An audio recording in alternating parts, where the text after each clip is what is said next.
আমরা কিন্তু বারবার বলেছি যে ভারতের অবস্থান পরিষ্কার করতে হবে যে বাংলাদেশের সাথে তাদের সম্পর্ক তারা কীরকম চায়। একজন সাজাপ্রাপ্ত আসামি যখন ভারতের মাটিতে বসে এই ধরনের কথা বলে এবং ভারত সরকার সেটা অ্যালাউ করে, তখন অবশ্যই বাংলাদেশি এবং বাংলাদেশের মানুষের জন্য একটা উদ্বেগের জায়গা তৈরি হয় যে আমাদের ভবিষ্যতে আমাদের সম্পর্কটা কোথায় গিয়ে দাঁড়াবে।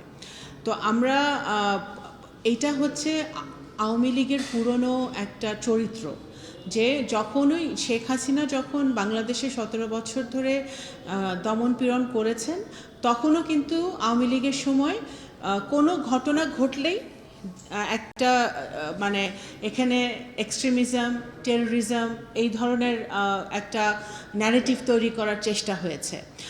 তাদের খুন, গুম, তাদের এক্সট্রা জুডিশিয়াল কিলিং, তাদের বিচার বহির্ভূত হত্যাকাণ্ড যখন যে সময় তারা করেছেন, সেগুলো যখন ঢাকার একটা সময় হয়েছে, তখন সেগুলো ঢাকার জন্য তারা এক্সট্রিমিজম নিয়ে এসছেন, জঙ্গিবাদ নিয়ে এসছেন। এই জঙ্গিবাদের তত্ত্বটা আওয়ামী লীগের পুরনো নোংরা পলিটিক্স, এটাই তারা এখন বিদেশে মাটিতে বসে আবার নতুন করে করার চেষ্টা করছে। সেটা এখন ভারত অ্যালাউ করবে কি করবে না, আবারও আমি বলতে চাই, আই রিপিট, সেটা ভারত সরকারকে সিদ্ধান্ত নিতে হবে।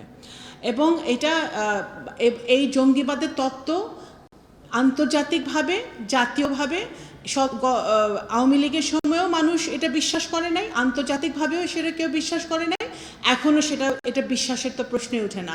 বাংলাদেশে এখন জনগণের সমর্থিত, জনগণের দ্বারা নির্বাচিত একটি সরকার আছে, জনগণের দ্বারা নির্বাচিত একটি বিরোধী দল আছে।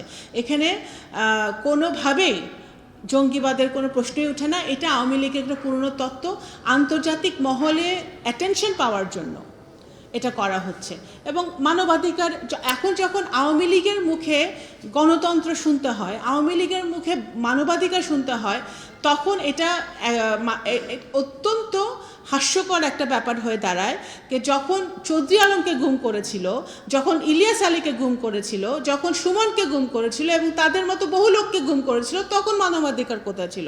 হেলিকপ্টার দিয়ে ছোট ছোট বাচ্চাদেরকে গুলি করে হত্যা করেছিল জুলাই অগস্ট মাসে, তখন মানবাধিকার কোথায় ছিল? তো সুতরাং এগুলো তো হাস্যকর ব্যাপার। তো এগুলো আমরা পরিষ্কারভাবে বলতে চাই যে বাংলাদেশের জনগণ দল, মত, ধর্ম, বর্ণ নির্বিশেষে ইউনাইটেড আছে। কোনোভাবেই এখানে যে ফ্যাসিবাদ চলেছে গত 17-18 বছর, সেই ফ্যাসিবাদ আবার ফেরত আসুক, আবার এখানে ফ্যাসিবাদে উত্থান হোক, সেটা কোনোভাবে বাংলাদেশের জনগণ সেটা মেনে নেবে না।